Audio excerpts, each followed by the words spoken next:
Olá, meus amados irmãos, graça e paz da parte do Senhor e Salvador Jesus Cristo, nosso Redentor. Eu quero falar a respeito da minha satisfação, da minha alegria de ter esse contato com vocês, com suas famílias, mesmo que não fisicamente, mas nós louvamos a Deus que em tempos tão conturbados como esse que nós vivemos, Deus nos disponibiliza uma ferramenta dessa natureza para que nós pudéssemos, assim, crescer no conhecimento e na graça do Senhor Jesus Cristo, em Sua palavra, que será hoje compartilhada. Pensando a respeito de tudo aquilo que vem se passando nos últimos dias e de como nós temos que testemunhar a respeito do bom nome do nosso Salvador, eu imaginei que seria oportuno e coloquei em oração que pudéssemos compartilhar um texto da palavra de Deus que está na segunda epístola de Paulo aos Coríntios. Então, por favor, você que está com a sua Bíblia próximo, abra a sua Bíblia no texto de 2 Coríntios, no capítulo 6, versículo 3 ao versículo 10. Diz assim a palavra do nosso Deus: não dando nós nenhum motivo de escândalo em coisa alguma, para que o ministério não seja censurado. Pelo contrário, em tudo recomendamo-nos a nós mesmos, como ministros de Deus, na muita paciência, nas aflições, nas privações, nas angústias, nos açoites, nas prisões, nos tumultos, nos trabalhos, nas vigílias, nos jejuns, na pureza, no saber, na longanimidade, na bondade, no Espírito Santo, no amor não fingido, na palavra da verdade, no poder de Deus, pelas armas da justiça, quer ofensivas, quer defensivas, por honra e por desonra, por infâmia e por boa fama, como enganadores e sendo verdadeiros, como desconhecidos e, entretanto, bem conhecidos, como se estivéssemos morrendo, e contudo, eis que vivemos, como castigados, porém não mortos, entristecidos, mas sempre alegres, pobres, mas enriquecendo a muitos, nada tendo, mas possuindo tudo. Amém, amém. Curve sua cabeça, feche os seus olhos, vamos falar com o Senhor nosso Deus, rogando a Ele que possa nos ensinar por intermédio da sua palavra que será ministrada aos nossos corações nessa ocasião. Senhor nosso Deus, nós queremos agradecer a Ti, ó Pai, pois o Senhor nos dá a graça de usar, ó Deus, essa ferramenta, a internet, para que pudéssemos assim, ó Deus, sermos edificados por meio da ministração da Tua palavra. Rogamos, ó Senhor, que o Senhor possa abençoar a cada um que escutará essa mensagem e que nesses tempos, ó Deus, de aflições, nesse tempo, ó Deus, de incertezas, essa palavra, ó Deus, possa nos orientar quanto à maneira em que devemos viver para o louvor da Tua glória. É assim que nós te oramos, no nome do Senhor Jesus. Amém e amém. Meus irmãos, os nossos sofrimentos, eles possuem um papel muito importante na evangelização. Poucas coisas são tão importantes para o testemunho de Cristo Jesus nesse mundo do que a maneira como nós reagimos frente ao sofrimento. E isso eu estou falando não baseado necessariamente na experiência, mas também na experiência, mas, sobretudo, no fato daquilo que a própria Bíblia nos mostra. Se você perceber bem, lá no Evangelho de Mateus, no capítulo 5, no famoso Sermão do Monte, o nosso Senhor Jesus Cristo, ele disse assim: bem-aventurados sois vós, quando vos injuriarem e perseguirem, e mentindo disserem todo o mal contra vós, por minha causa. Exultai e alegrai-vos, porque grande é o vosso galardão nos céus. Esse texto é muito conhecido. Mas você lembra o que vem imediatamente em seguida a isso? O Senhor Jesus Cristo disse assim: vós sois o sal da terra, vós sois a luz do mundo. Então, no versículo 11 e 12, ele falou a respeito de que nós somos bem-aventurados, felizes, quando formos perseguidos por causa do nome dele. E logo em seguida ele disse assim: vós sois o sal da terra, vós sois a luz do mundo. E isso não foi algo aleatório. Jesus, ele disse essas coisas dentro do mesmo contexto. A ideia, meus irmãos, que eu entendo desse texto é que o sabor do sal que o mundo precisa provar e o brilho da luz que o mundo precisa ver é exatamente essa maneira como nós lidamos com o sofrimento. Quando as pessoas veem a maneira como nós lidamos com o sofrimento, elas percebem que nós somos diferentes. Nós somos sal e nós somos luz para ela. Sal neste mundo apodrecido e também luz para este mundo que jaz em trevas. Por isso, meus irmãos, eu creio que essa maneira como nós lidamos com o sofrimento, ela é tão importante quanto a nossa missão de evangelização neste mundo. Nesse tempo de aflição que nós estamos vivendo, de pandemia, a maneira como eu e você, crentes em Cristo Jesus, reagimos a isso tudo, influencia profundamente na maneira como nós evangelizamos outras pessoas. E é por isso que eu acho que essa carta, essa segunda epístola que o apóstolo Paulo escreveu à igreja aos Coríntios, ela é tão importante para nós. Se você lê essa epístola, você vai perceber que o apóstolo Paulo ele está sendo atacado. Nessa carta, o apóstolo Paulo fala a respeito que haviam pessoas que estavam sugerindo que o apóstolo Paulo não tinha as qualificações para falar com a autoridade apostólica. Então, o apóstolo Paulo ele falou de forma muito pessoal à igreja em Corinto, diante das várias acusações que pesavam contra ele no que toca à sua autoridade apostólica.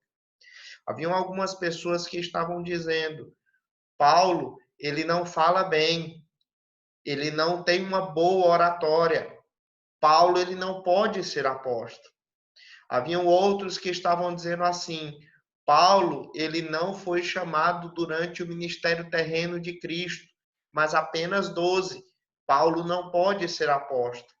Haviam outros ainda que iam mais baixo e diziam assim: Paulo, ele está se bancando como apóstolo apenas por causa das vantagens materiais e mundanas que esse ministério pode lhe proporcionar.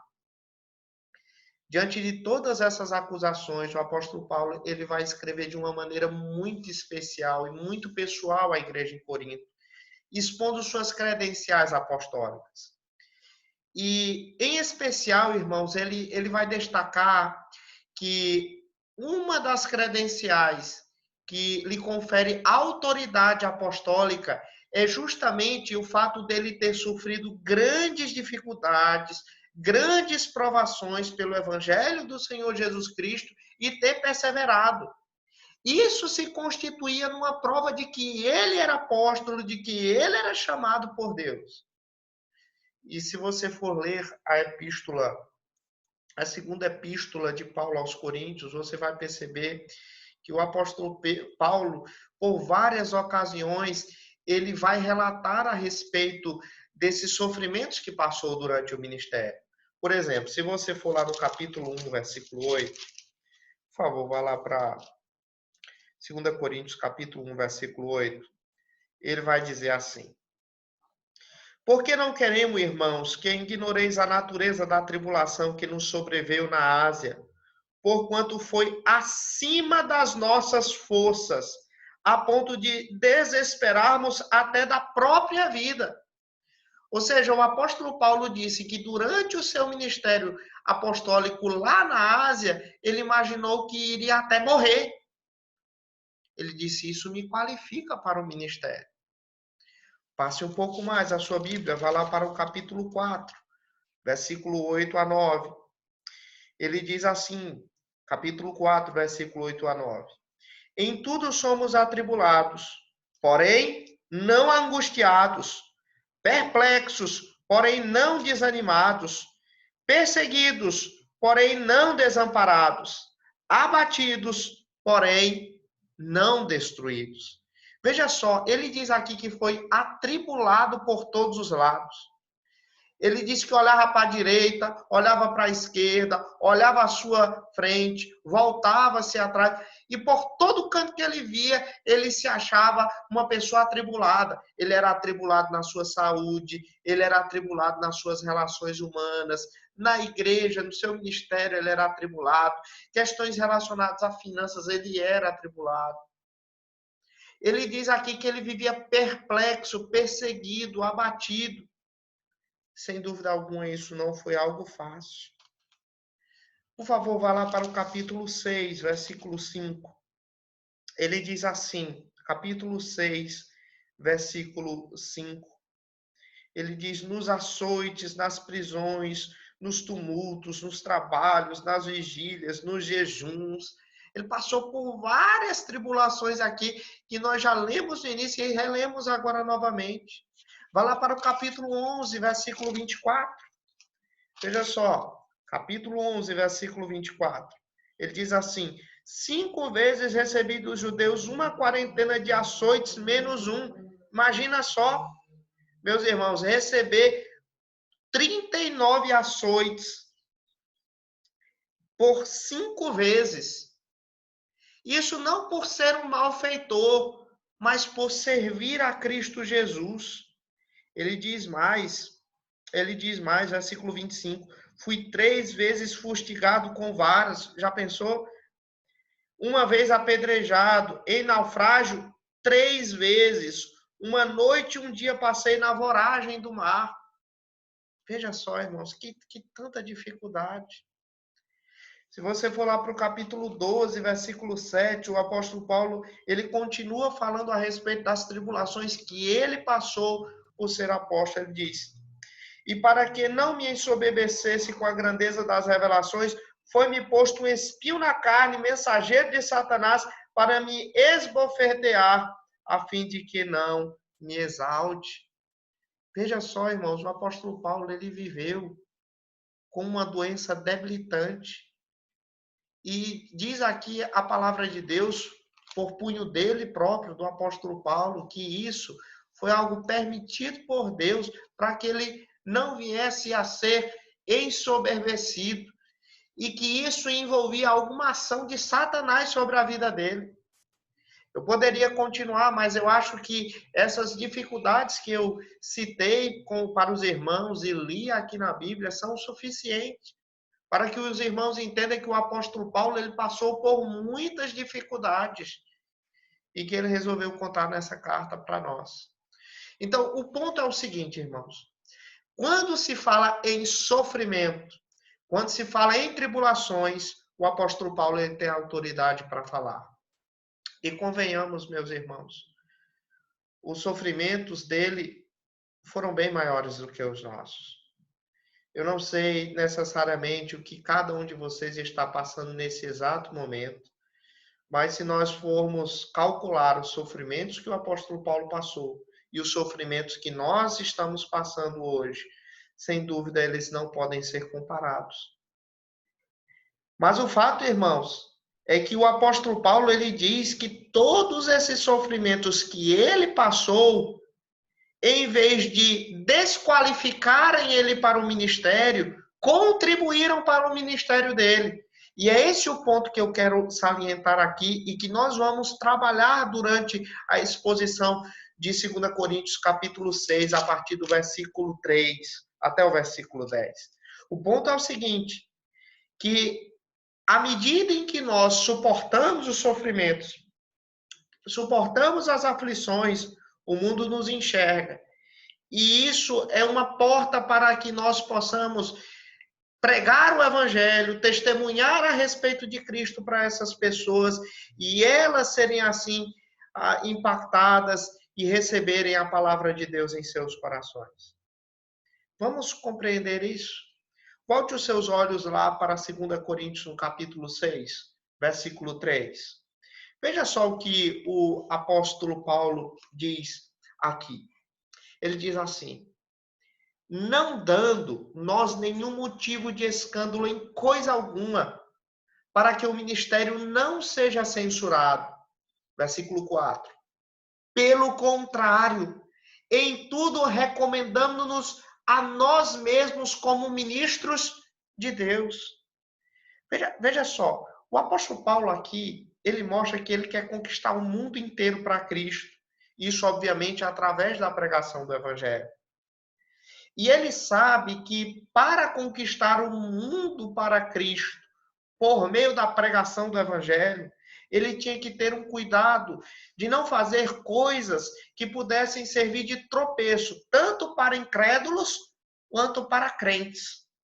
E aí ele diz assim, no versículo 3, ele usa uma palavra, essa palavra, não dando nenhum motivo de escândalo. Essa palavra escândalo, a palavra grega traduzida aqui por escândalo, ela significa ocasião para tropeçar.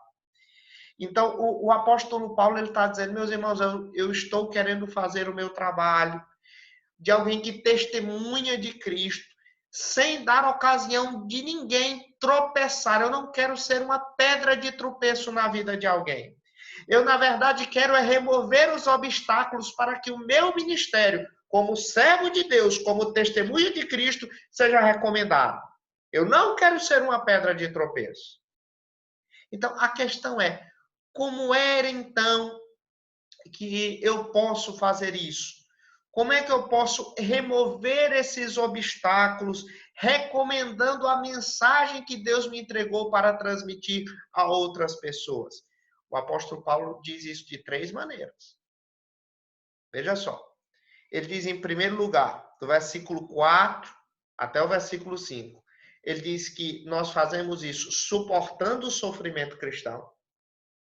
Segundo lugar, ele vai dizer que nós fazemos isso mantendo o caráter cristão.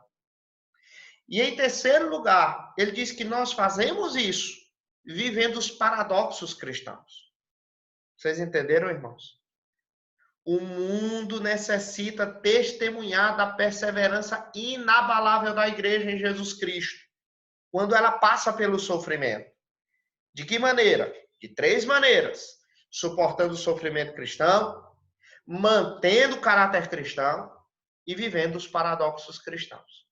E eu quero examinar isso com os irmãos. Então vamos ver, em primeiro lugar, o mundo necessita testemunhar da perseverança inabalável da igreja em Jesus Cristo, quando ela passa pelo sofrimento. Em primeiro lugar, suportando o sofrimento cristão. Vamos ver aí, versículo 4, a segunda parte do versículo 4. Veja só como é que o apóstolo Paulo ele diz aqui. 2 Coríntios, capítulo 6, a partir do versículo 4. Ele diz assim: pelo contrário, em tudo recomendando-nos a nós mesmos como ministros de Deus. Aí ele diz, na muita paciência, nas aflições, nas privações, nas angústias, nos açoites. Você lembra que há pouco tempo eu falei que o apóstolo Paulo testemunhou que ele mesmo havia recebido 5 vezes dos judeus uma quarentena de açoites, menos um. E aí, meus irmãos, vocês devem saber que esses açoites que o apóstolo Paulo repetidas vezes sofreu, eles deixaram cicatrizes no corpo de Paulo. Pelo que o apóstolo Paulo escreveu à igreja aos Gálatas, ele disse assim, quanto ao mais, ninguém me moleste, porque eu trago no corpo as marcas de Jesus, as marcas de Cristo. Então ele diz, na muita paciência, nas aflições, nas angústias, nos açoites. Aí ele continua, nas prisões. Se você for ler a Bíblia, você vai perceber que o apóstolo Paulo ele foi preso várias vezes. O livro de Atos registra, por exemplo, que ele foi preso certa vez em Filipos. Ele registra também que foi preso em Jerusalém, foi preso em Cesareia, foi preso em Roma. Ou seja, Paulo ele passou vários anos do seu ministério apostólico preso na cadeia. Não porque ele era um malfeitor, mas porque ele testemunhava de Cristo e levava Cristo a outras pessoas.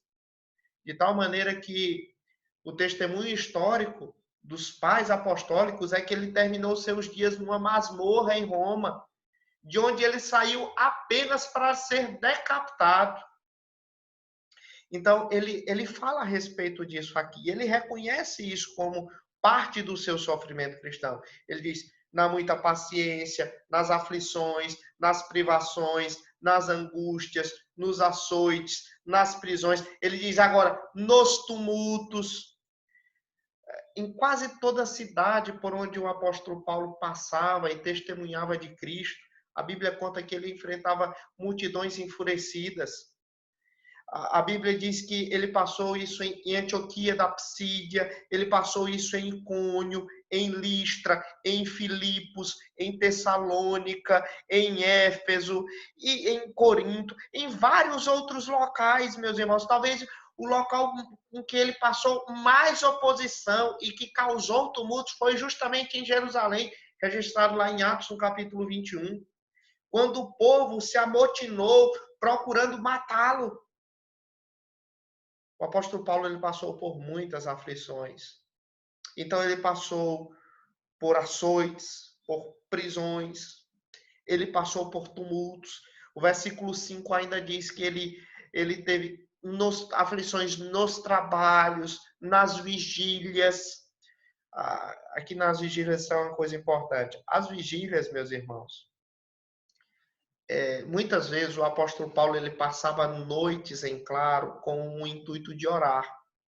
Mas outras vezes o apóstolo Paulo passava noites em claro em virtude dos tumultos e das perseguições quase sem tréguas que vinham sobre ele de todos os lados. Razão pela qual eles podem ter citado isso aqui, né? No versículo 5 continua dizendo, nos jejuns. Jejuns aqui referidos pelo apóstolo Paulo, eles podem ter sido jejuns tanto voluntários quanto involuntários. Ou seja, ele pode ter jejuado com o objetivo de ter comunhão com Deus e buscar a presença de Deus em tempos de necessidade, como também ele pode ter passado o jejum por conta de privações, de fome. E a Bíblia fala disso, por exemplo, lá na carta que ele escreveu aos Filipenses, ele escreveu àquela igreja agradecendo uma oferta que aquela igreja havia mandado para ele, estando ele preso. Então, meus irmãos, o que eu estou tentando mostrar aqui para os irmãos por meio da mensagem que o apóstolo Paulo escreveu? O que o apóstolo Paulo está querendo dizer aqui é o seguinte, é que as pessoas que estão à nossa volta, elas são impactadas pela maneira como elas nos veem sofrendo. O mundo está olhando a maneira como eu e vocês, meus irmãos, passamos pelo sofrimento. E intuitivamente, eles esperam que nós tenhamos uma maneira diferente de agir frente ao sofrimento do que os descrentes. Eles sabem, por exemplo, intuitivamente, que os descrentes ou que os falsos crentes, eles são medrosos, eles são covardes, que eles não suportam calamidades, que eles não suportam perseguições, que eles não suportam privações. Mas quando eles enxergam alguém que passa por todas essas coisas com confiança, com perseverança, então eles demonstram interesse em saber o que há de especial naquela pessoa. E eis então a ocasião para nós proclamarmos o Evangelho. Eis o momento de nós testemunharmos a Cristo para essas pessoas. E era justamente, portanto, irmãos, essa perseverança do apóstolo Paulo que recomendava o ministério dele. Ele suportava as aflições como alguém que confiava em Cristo e servia a Cristo. Em vez dele ficar amargurado, em vez dele ficar frustrado, em vez dele ficar irritado, em vez dele ficar ressentido, em vez dele ficar ansioso por todas as aflições, por todas as dificuldades, por todas as calamidades, por todos os trabalhos, por todas as noites sem dormir, pela graça de Deus ele mostrava paciência. Pela graça de Deus ele mostrava perseverança. Pela graça de Deus ele mostrava confiança em Deus. Sua confiança em Deus não era quebrada pela dor das aflições. E isso, meus irmãos, nós encontramos algo não apenas no apóstolo Paulo. Nós encontramos isso sendo repetido em vários e vários servos de Deus ao longo da história da igreja. A história da igreja, por exemplo, nos conta a respeito daquilo que aconteceu com missionários na Índia. Paul Brand, ele foi um cirurgião missionário na Índia. Ele escreveu um livro que contava a história da sua mãe, que foi missionária também na Índia, e que fez algo que simbolizava uma vida dedicada a Deus em meio ao sofrimento. Ele conta, Dr. Brand, ele escreveu, na verdade, o seguinte, abre aspas, para minha mãe, a dor era uma companhia frequente, assim como o sacrifício. Eu digo isso com afeição, eu digo isso com amor, mas na velhice restava pouca beleza física em minha mãe. As condições adversas, combinadas com as quedas que deixavam sequelas, e as suas lutas também contra a febre, contra a desinteria, contra a malária, fizeram da minha mãe uma mulher velha, magra e encurvada. Anos de exposição ao vento, o sol endureceram a sua pele facial como se fosse couro e franziram com rugas profundas e extensas como nenhuma outra mulher que vi com o rosto humano. Mamãe sabia disso.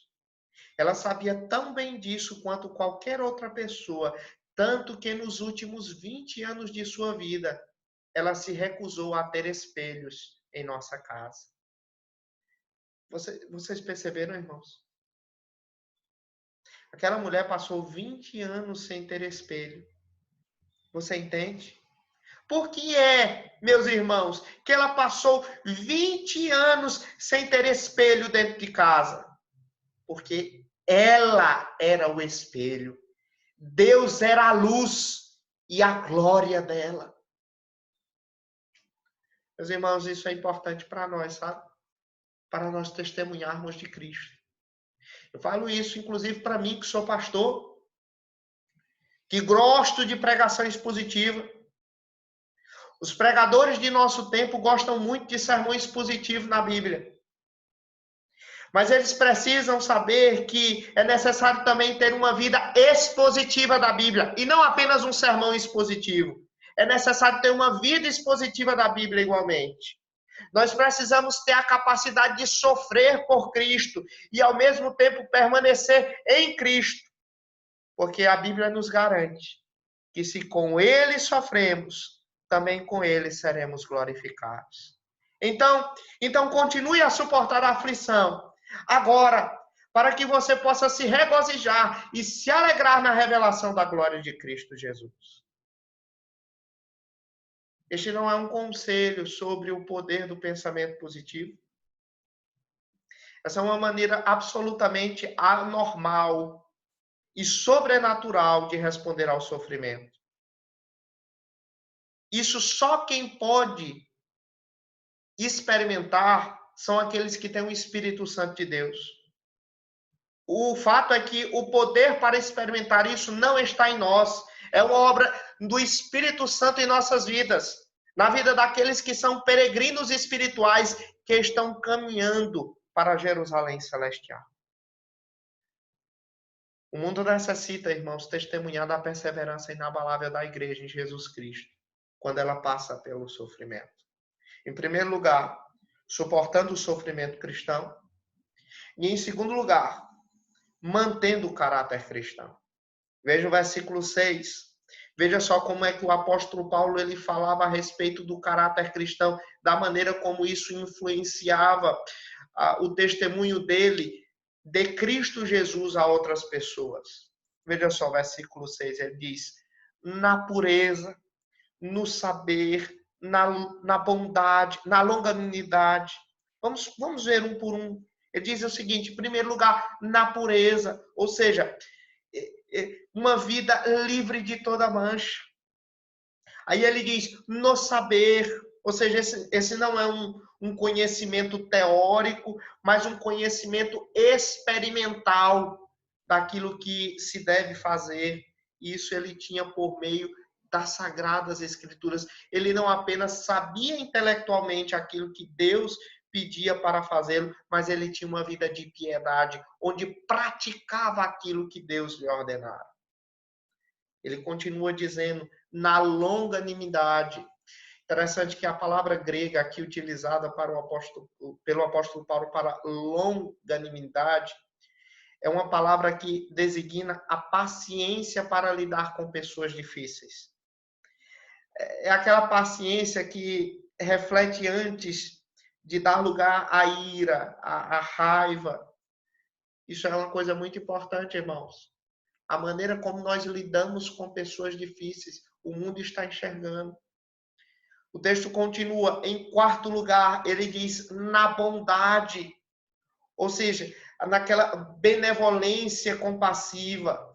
Essa bondade aqui é aquela qualidade de pensar nos outros mais do que em si mesmo. Aí o texto continua dizendo, no Espírito Santo, no amor não fingido, na palavra da verdade, no poder de Deus, pelas armas da justiça, quer ofensivas, quer defensivas. Então o apóstolo Paulo está falando a respeito do caráter dele, da maneira como ele vive a sua vida cristã. E ele diz que a sua vida cristã é marcada por armas espirituais. Ele diz que essas armas elas podem ser tanto ofensivas quanto defensivas. Provavelmente aqui essa referência às armas, que ele fala dessas armas espirituais, seja uma referência a Efésios no capítulo 6, versículo 16 e 17. Lá ele diz que a espada do Espírito está na sua mão direita, ou seja, é uma arma ofensiva. E ele diz que o escudo da fé está aqui na sua mão esquerda, ou seja, uma mão, ou seja, uma arma defensiva. E, meus irmãos, é dessa maneira como nós vivemos o caráter cristão. Se nós mantivermos, irmãos, a nossa fé e a nossa confiança em Deus, se nós estivermos com a palavra de Deus e confiarmos naquilo que Deus nos dá, vivendo em pureza, vivendo em longanimidade, bondade, através do poder que o Espírito Santo nos confere, nós vamos manter o nosso caráter cristão. Isso vai influenciar as outras pessoas. Isso vai influenciar a maneira como as pessoas elas escutam a nossa mensagem.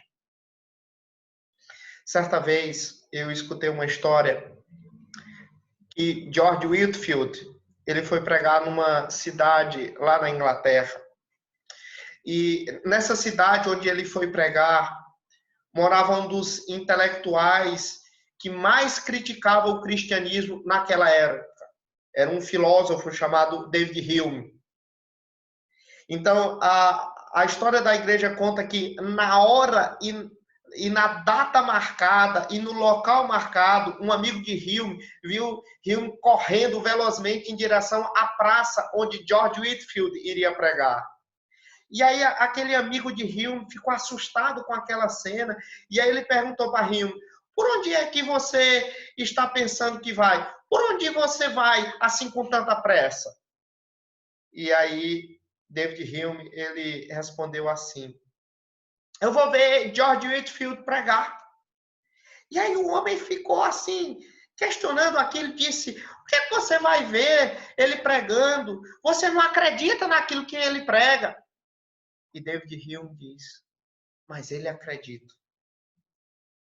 Você percebeu, irmãos?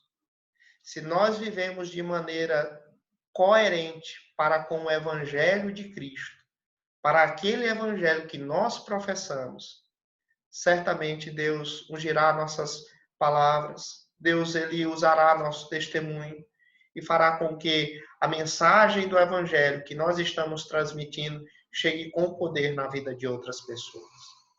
O mundo necessita testemunhar da perseverança inabalável da igreja em Jesus Cristo, quando ela passa pelo sofrimento. Em primeiro lugar, suportando o sofrimento cristão. Em segundo lugar, mantendo o caráter cristão.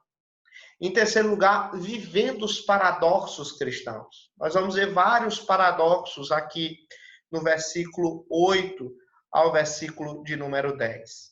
No versículo 8, irmãos, o apóstolo Paulo, ele escreveu 6 paradoxos maravilhosos acerca do ministério do evangelho. E aí, em seguida, nos versículos 9 e 10, vem mais 6 paradoxos. Entendeu? São 12 paradoxos no total. Então, nós vamos agora iniciar a primeira lista de paradoxos, no versículo 8. Vejamos aqui o que ele diz no versículo 8. Ele diz: por honra e por desonra, por infâmia e por boa fama, como enganadores e sendo verdadeiros. Veja só, irmãos, aqui o apóstolo Paulo, ele anteviu que o seu trabalho missionário teria uma recepção mista.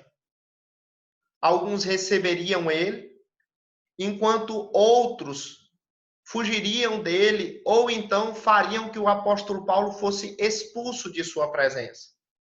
Alguns elogiariam o apóstolo Paulo, enquanto outros caluniariam o apóstolo Paulo. Então, saiba de uma coisa.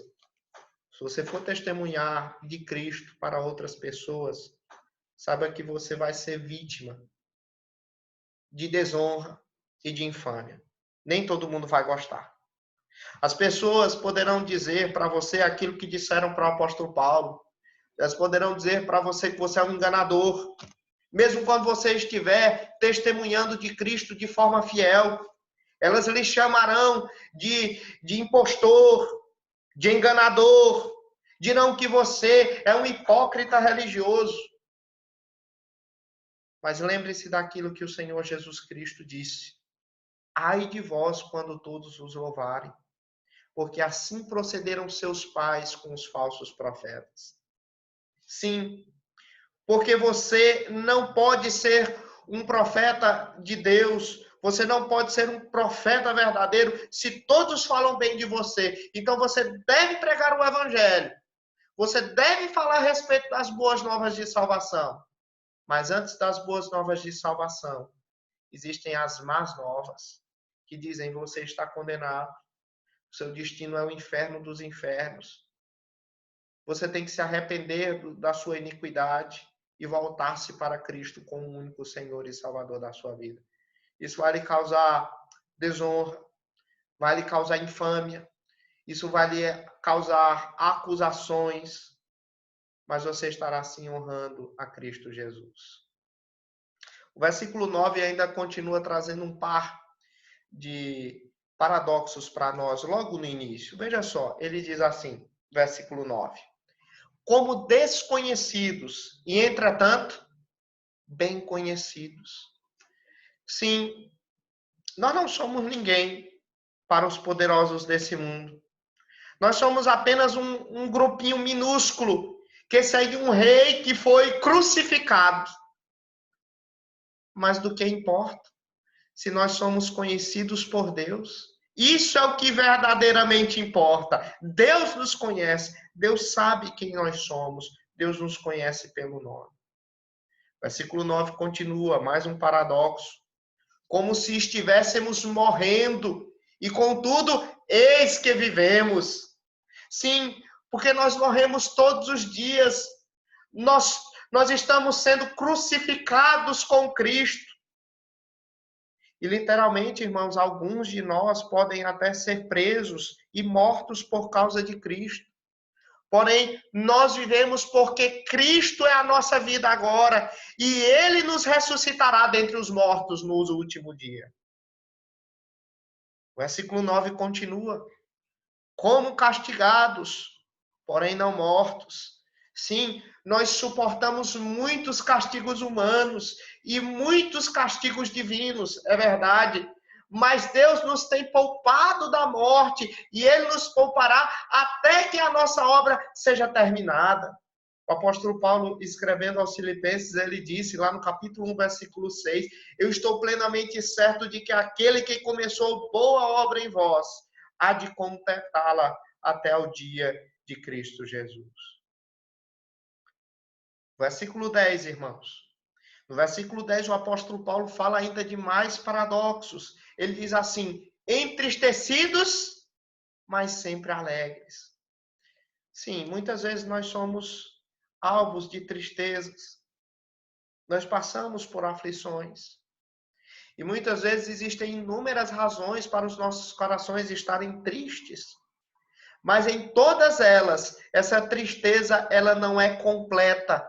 Nós sempre encontramos algo em que nós podemos nos alegrar no nosso bom Deus. Nós não estamos completamente tristes, mas a alegria cristã, ela convive perfeitamente com o sofrimento, sempre com aquela esperança inabalável do que o nosso bom Deus pode fazer e tem feito para conosco. Versículo 10, mais um paradoxo. Pobres, mas entristecendo a muitos. Assim, nós somos pobres. Olhem para vocês mesmos. Quantos de vocês, quantos membros da nossa igreja, da sua igreja, são ricos a esse mundo? Nós somos pobres, irmãos, quanto à riqueza deste mundo. Mas isso não nos deixa frustrados. Nós não vivemos nesse mundo para ficar ricos de bens materiais. Nós vivemos nesse mundo para enriquecer pessoas com os tesouros de Cristo, com os tesouros da sabedoria de Cristo Jesus. O versículo 10 ainda tem outro paradoxo. Ele diz assim, nada tendo, mas possuindo tudo. Nós podemos até não ter casa, nós podemos até não ter carro, nós podemos até não ter bens materiais, nós podemos até não ter dinheiro, mas nós somos filhos de Deus.